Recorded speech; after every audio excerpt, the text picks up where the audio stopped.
Hey everyone. So today I just want to go over something that comes up a lot. It seems like every time I post some photos, someone inevitably asks, what camera I'm using, what my settings are, that kind of thing. So, there's the equipment you use and the settings on that equipment. That's just one part of it.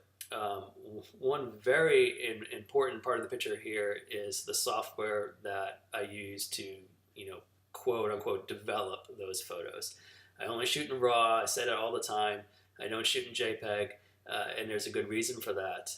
When you shoot in JPEG, the camera is applying settings within its own software to that image that you take, like saturation, contrast, sharpening, etc., and you don't have any control over these settings. Right? The camera is applying these settings for you, making decisions for you, and that's just not something I like. I like to make these decisions myself.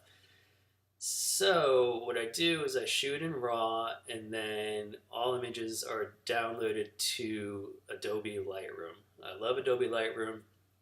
It's a great piece of software, not only for developing your images, but also for organizing.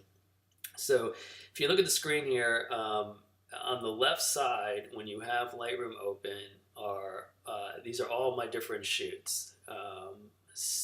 If I go out with the kids for a day, which is actually what we're looking at right now, is all my kid shots. I'll come home, open up Lightroom, stick in the memory card, and I'll tell it to create a new folder that I name with the date and name of the shoot. So if we went to the zoo, it'll be today's date, zoo, or kids at the zoo, and then everything gets downloaded to that folder. And then I can always come back to this folder. So, this is the folder for my kids for the year. I just kind of dump all miscellaneous kid shots in this folder every time I take some. Here's some pictures of the new Jeep.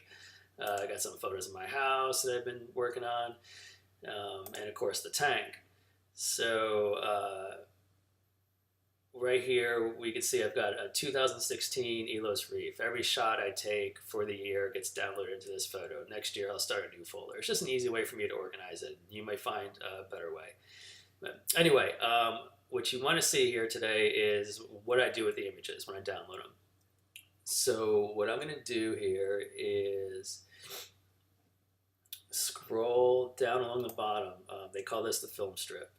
All right, and just drag this bar, and you get to see every photo in this folder or in this shoot. So I'm gonna go and find a recent image that could use some work. So let's see. I took some shots of the fish, and these are some I developed already.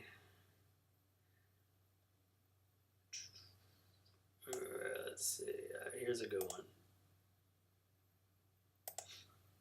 Okay, so this is an image. I already made a copy of it. If you look down at the bottom here, this was the original, and I told Adobe Lightroom to make a copy. And this is the great thing about shooting in RAW and using Lightroom, is that you never lose the original RAW file. You can make as many changes as you want. You can make as many copies as you want. Lightroom doesn't actually create a separate image in a separate file on your computer. What it does is it just kind of holds those instructions in memory. And it's not until you export your image out of Lightroom that it applies all those settings and creates your file. So you can just go to town and make as many different versions as you want, and you're not increasing or not taking up more storage on your computer, which is great. So let's see. We'll start here. All right. So this is the image. It's okay. It's in focus. It's just a little. It's kind of drab looking. And that's the thing about a RAW file. It's your negative. It's your digital negative. Right? Like I said before, with JPEG, none of those settings are applied. So there's been no saturation, no contrast, no sharpening. Nothing's been applied to this image yet. So what we're going to do is go up top. Right now we're in the library panel. The library is what I was showing you over here on the left of all your different shoots. What we want to do is go into develop. Okay, now you can see the information and the panels on the sides have changed. And we can kind of scroll down here and you see that we've got tons of different settings that we can mess with. We've already started with a pretty decent image, so I would say this is pretty much exposed. Exposure here is pretty good. It might be slightly on the dark side, but I think we're all right. We might mess with that a little bit later. But what I do is I kind of start up here in the top. And then the first thing, really, and probably the thing that most people have issues with is white balance. So just to give a little background on this shot, I shot with the highest white balance that my Nikon will let me, which is 10,000 Kelvin.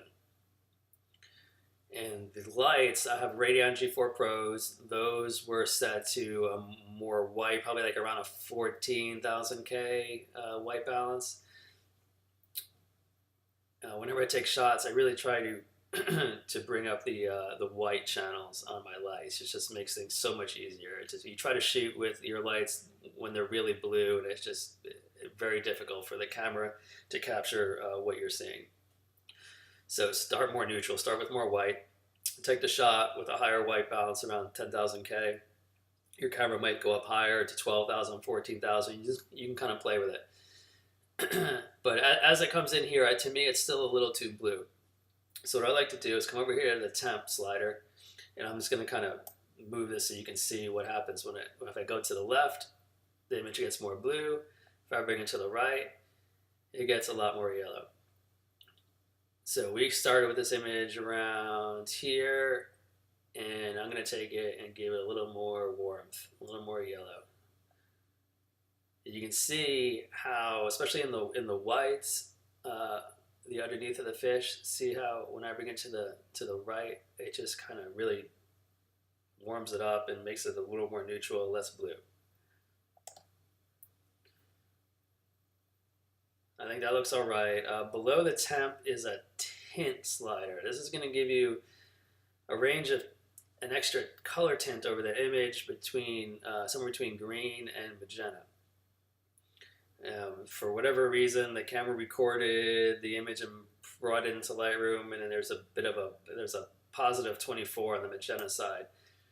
I'm not sure why it does that, but I'm just going to bring it back down a little bit closer to 0.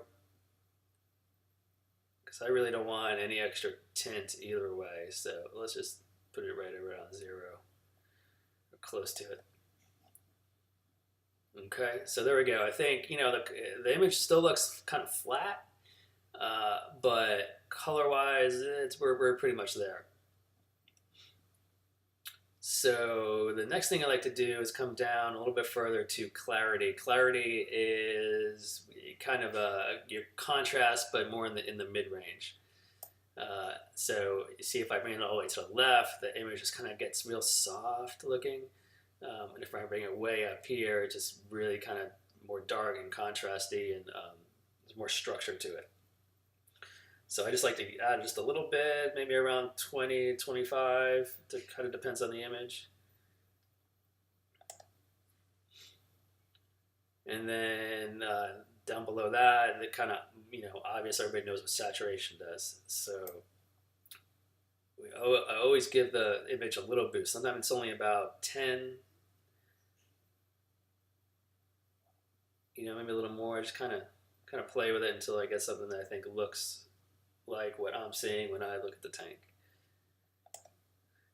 Vibrance is similar to saturation. I like to give that just a little boost. I tend to keep them a little bit even. Sometimes, saturation is just a little bit under the saturation. So again, color is starting to look better. I still think the image could use a little punch in the kind of more in the contrast area. I don't know why, but I usually don't mess around too much with an actual contrast slider. You can play with this. Maybe I'll just give it just a little bit, tiny bit there. what I tend to like to do is play with this curve. And I'll do is I'll give it a little bit of an S curve, but I can do that by taking the lights slider, and this is going to increase the lighter portions of the image and make them even lighter and brighter if I move it to the right. And I'm really paying attention to the white areas in the image and making sure they don't get too blown out. So if you look here around the gills of the fish, that's kind of my brightest area. And if I go too bright, I'm starting to lose detail, and obviously it just looks a little overexposed in those areas. So I just want to give it a little punch, just bring the lights up a little, and then the shadow areas, I might just want to kind of go a little darker on those. So now I'm looking at this and I'm thinking, well, I don't know, maybe, you know, kind of in the mid-tone areas, we're getting a little dark still. Maybe we could actually bring the exposure up just a little bit on this image. And when I'm shooting, you always want, if you're going to err on one side or the other as far as exposure goes, go a little bit darker. If you overexpose, it's harder to bring back the details that you lost. If you underexpose, it's much easier to bring up the exposure, and then you'll see those details in the shadows and everything come out. So I'm just going to brighten this up just a little bit.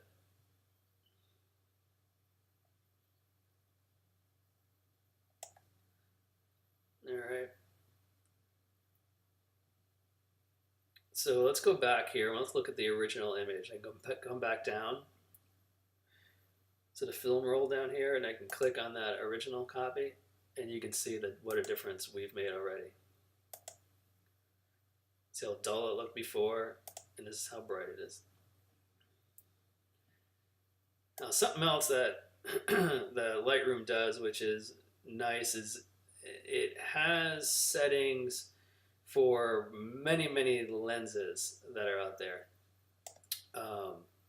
So I'm using a Nikon 105mm macro for this shot. And if I come down, say we were way up here at the top for the develop settings. If I scroll down here, there was a lens correction panel. And if I just click enable profile corrections, it applies settings to correct for issues that particular lens might have. So watch the corners of the image. When I turn this off, the corners got a little darker. So there's a little vignetting with this lens that Lightroom will automatically correct for. And it appears that that's really the only thing that it's correcting for with this lens. Other lenses might have parallax issues and lens distortion issues, and Lightroom will try to correct for that automatically. So because it's actually even brightening up the edges of that image here a little bit, this is probably really one of the first things you should do when you open up the image, but it's fine. We've got to click now, and it didn't make too much of a difference. Some other things that I'll play with a little bit here is the sharpening. Again, no sharpening had been applied to the image because it was raw, so Lightroom does apply a very minimal amount when it brings the image in. I usually like to add just a little bit more. It's going to be very hard to see a difference here, but there is a slight difference. Noise reduction, there's not much of a noise issue with this image, so I'm probably just going to leave that alone. If you shot at a really high ISO and the image was a little underexposed, you might have some noise going on, and so you can play with this slider here, and it'll help reduce that noise. And that's pretty much it. This image is basically ready to go. Only other thing that sometimes I like to play with a little bit is maybe add a little more impact to the image. You can play with the vignetting. So even though the lens correction corrected for that vignetting, sometimes I want that vignetting. I want to bring the viewer's eye more to the center of the image. So You can play with this a little bit. You can change the amount of vignetting. You can change the midpoint, kind of, you know, how it blends from the outside to the interior. It can be kind of cool. Let's play with that. Let's leave that. Since there's nothing really going on in the outside edges of the image, I kind of like that. Now we can also crop. We got a lot of dead space, and sometimes there's nothing nothing wrong with that. But let's come up here. This icon right here at the top is our crop, and it'll pop up some handles. And by holding the Shift key and dragging, it'll keep the same proportion. And it'll crop out this image.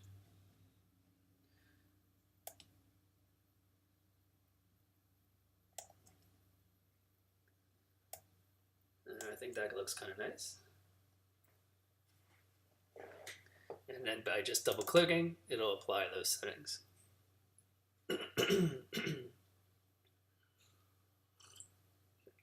There we go. And what it did was it took anything like any effects like the vignetting that's here, and it re-centered it and reapplied it to the new crop.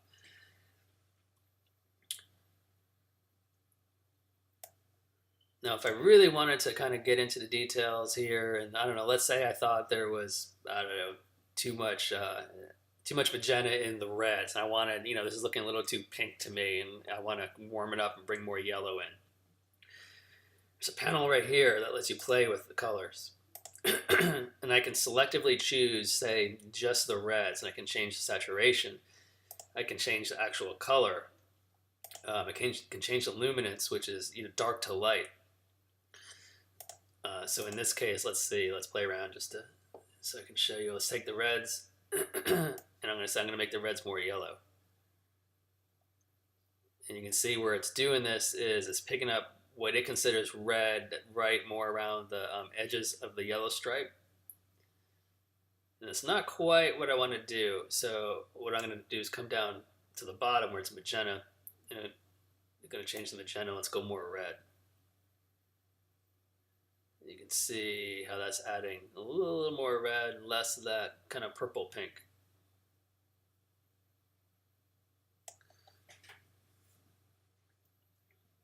So, you know, this is not something I usually play with, but I just kind of wanted to show you what you can do. But that's really it. These are your basic settings, the kind of things I do with every image. Just, I come to the top, first thing I do is to fix the white balance, and I come down, a little clarity, maybe, you know, add this bit of an S-curve and saturation, of course. And that's it. And you can see that I'm not really doing a lot. It's very small adjustments. You know, probably the largest adjustment I'm going to make is to the white balance, depending on the lighting that I had over the tank when I took the image. But everything else is pretty minor. Just a little extra contrast, a little saturation, and that's it. But going back to the original, you can see those little adjustments really make a huge difference. And the cool thing is that we made all the choices ourselves. We didn't let the camera do it. So now the only thing that's left that really bothers me about this image, and this happens a lot when we're shooting a tank, is all this junk floating through the water. That always bothers me, and I really want to get rid of this. You can use Lightroom to do this. There's some cloning tools available. I just find it more cumbersome than using Photoshop.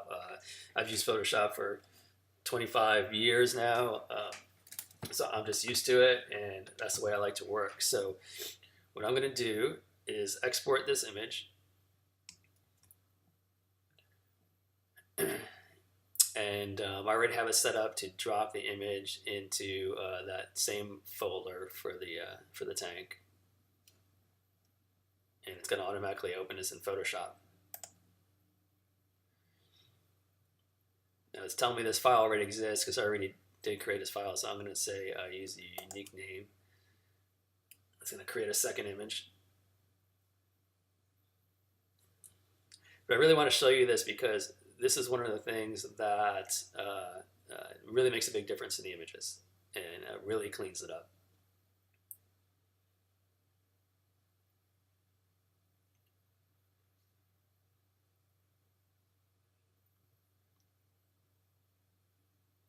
So, all right, here we go. This can take a little time, but I think it's worth it. Right over here on the left toolbar is the clone tool. And there's a few different ones you can use. I tend to use the standard tool, which what you do is you kind of come over to an area, a clean area of the image. And if you hold down, I'm on the Mac, so hold down the Option key, see how it changes the cursor, and click in that area of the image. What that did is that took a sample of color and texture. And the important part here is the texture. So now when I come over to one of these lines, like we'll do this one right here, this is what I want to get rid of. And I click and drag over this image. Okay, it paints over it, but what it did was it uses this area around it. It picks up the color from around that area. It uses that color, but then it picked up the texture from where we clicked earlier and applied that texture. So it's matching texture and color to the surrounding areas. So anytime I want to, if I had to make a correction, say to the scales, I would have to come over here and again, click and then make my correction to pick up the texture of the scales and match that texture versus the more smooth texture that's in the background. So what I'm going to do is click, and I'm just going to come over to every one of these areas that needs a little correction.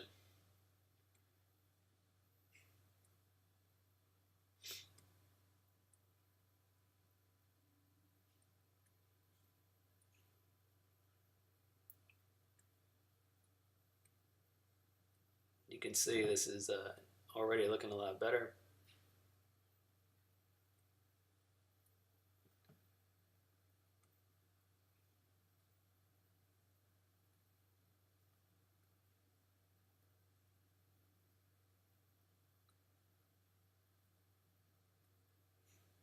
Oops, hit undo on that.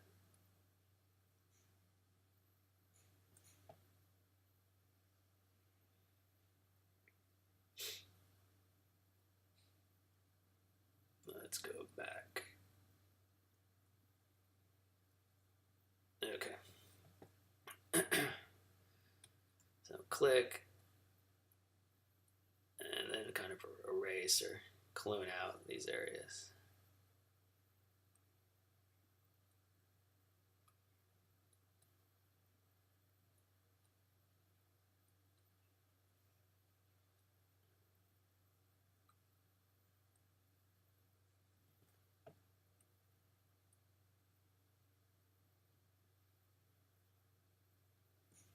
Now, one other thing you can do if you're lazy, like selection tool, the lasso.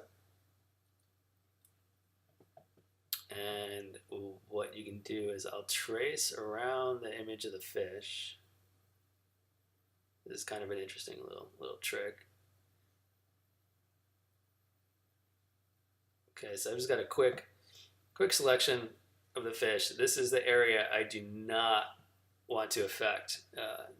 This is the area where, what I'm going to show you is kind of a way to blur out the background. So I've selected the fish, but that's the area I don't want to actually select. I want to select the background. So I come up to select now.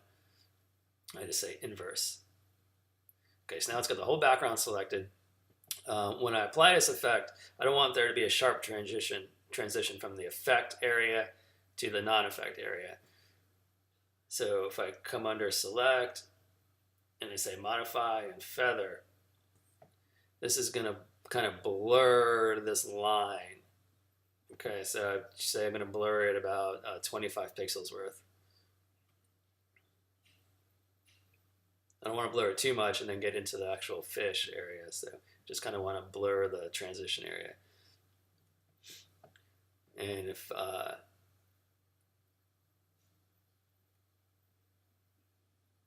come up here and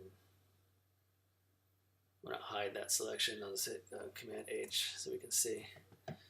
Okay, so it's still selected. You just can't see the actual selection right now. You come up to filter, blur, Gaussian blur. Blurring is okay in this case because we want that soft background. And as you can see, it already got rid of most of that stuff. Here's no blur. This is where we were. And as I slide the slider, the more I slide it, the more it gets rid of that blur. We can go all the way and max blur there, but it gets a little funky. You start getting halos. So I try to find a point that's kind of, right where there might be still a little bit left, which I can take care of with the clone tool. But it got rid of most of it, so let's just say okay.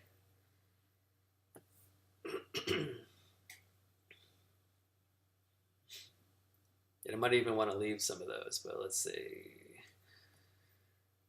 I don't like this one, these little kind of lines right by his face.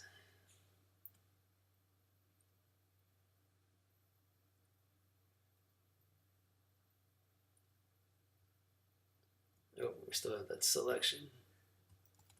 Let me get rid of that. Okay, there we go.